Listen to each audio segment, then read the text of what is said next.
Back in the 1970s, America looked and felt very different.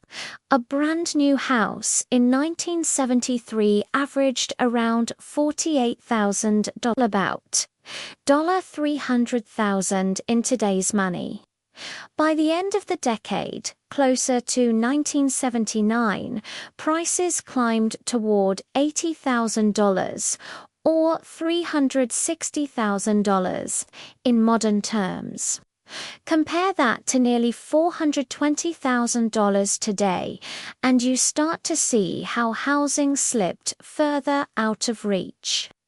Sure, mortgage rates were steep back then, often hovering between 9% and 13%. But the purchase price itself didn't devour every ounce of income the way it does today. Buying a car in 1975 cost roughly $4,200 to about $25,000 after inflation. That was enough to buy a basic family sedan with crank windows, steel bumpers, and a simple radio. No fancy touchscreens, no heated seats, just a car that ran.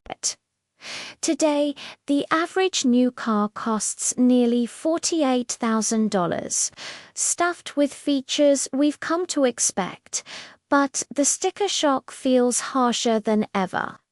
Household incomes in the mid-70s hovered around $11,800, or about $71,000 when adjusted for today.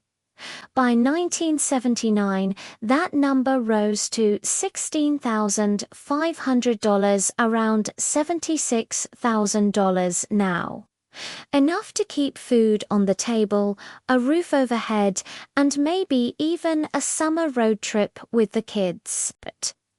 Fast forward to today, and while salaries look bigger on paper, expenses rise faster than paychecks can keep up.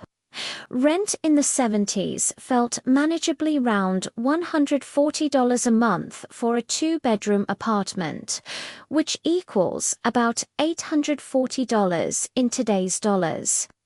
Most working families could handle that without living paycheck to paycheck. Compare that to $1,800, $2,500 for the same space today.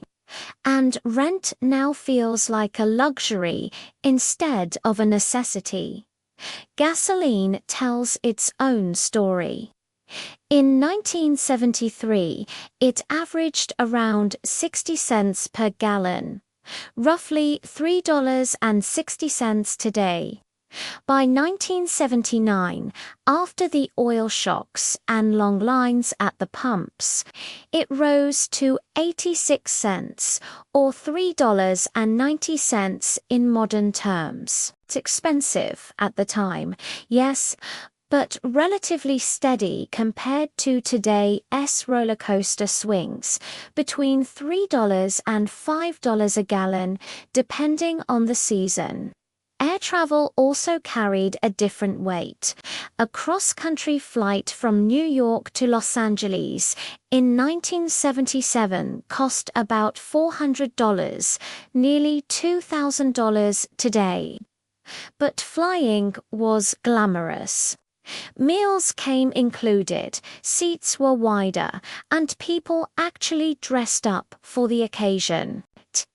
Now, that same flight might cost under $300, but you'll pay in cramped seating, endless fees, and the sense that travel has become a chore rather than an event. College, in the mid-70s, was shockingly cheap compared to now. A year at a public university cost around $500, or about $3,000 today. Students could realistically cover tuition with a summer job. No endless loans, no crushing debt. Today, that same year costs $10,000 to $11,000 before housing, books and fees. For many, student loans have become a lifelong burden. Even simple pleasures cost less than.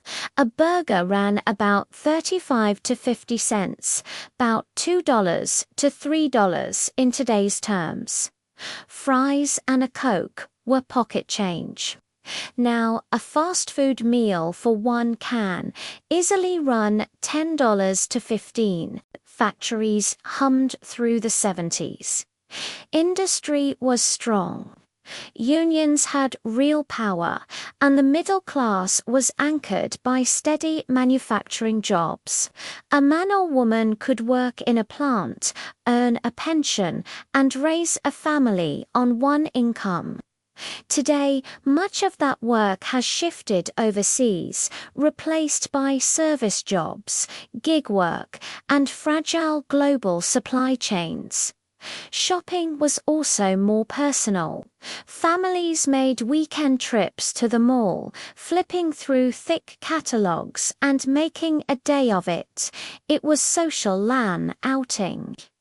Today, shopping happens online, one click at a time, with shipping delays and porch pirates lurking. Childhood felt freer. Kids rode bikes until the streetlights flicked on. Parents told them simply, "Be home by dinner," and that was enough. Today, schedules are crammed with constant check-ins, phone apps, and GPS tracking. Safer in some ways, sure, but less adventurous. Childcare in 1978 cost about $40 a week, about $200 today. Now, families often pay $1,500 to $2,000 a month per child, one of the heaviest expenses parents face. Healthcare is another striking contrast.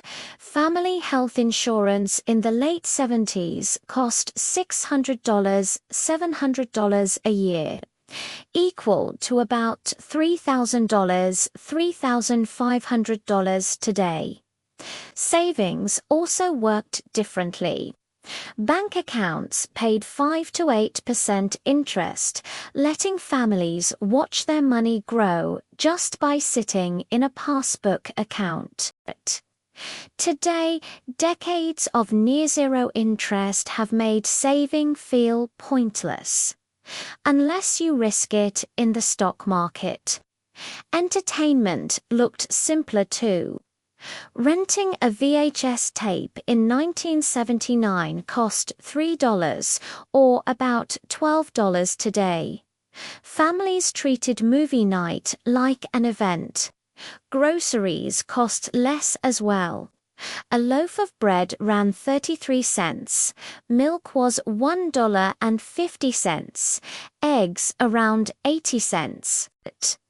Today, those same staples cost far more and eat up more of a paycheck.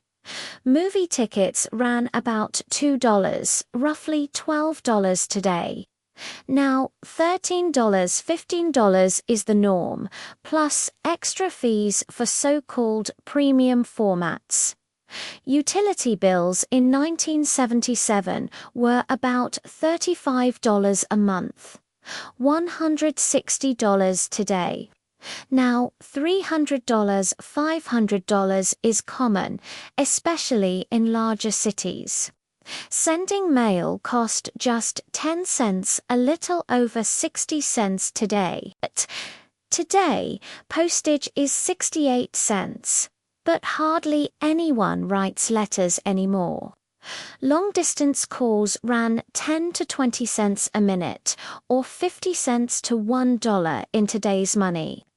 Now, video calls are free, but they lost some of the magic that came with hearing a loved one's voice from far away. Technology marked another huge divide. A color TV in 1975 cost $400, $500, about $2,400, $3,000 today. Now, you can grab a massive 4K flat screen for $400. Computers were luxuries, and Apple II in 1977 sold for $1,298, or about $6,800 today. Now, a laptop for $700 can outperform anything people imagined back then.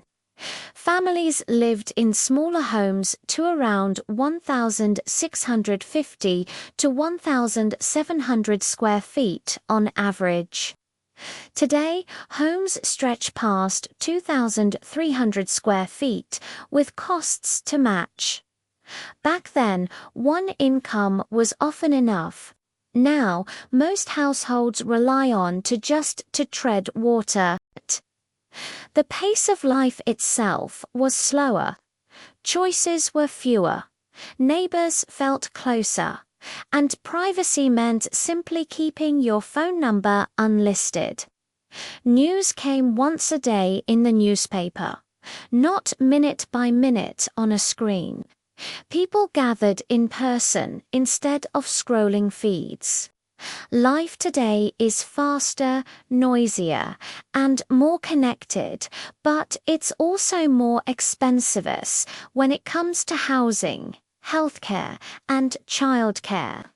Those are the burdens families still feel most, and the reasons so many look back on the 1970s with a kind of bittersweet nostalgia. It wasn't perfect, but it was a time when ordinary families could breathe a little easier.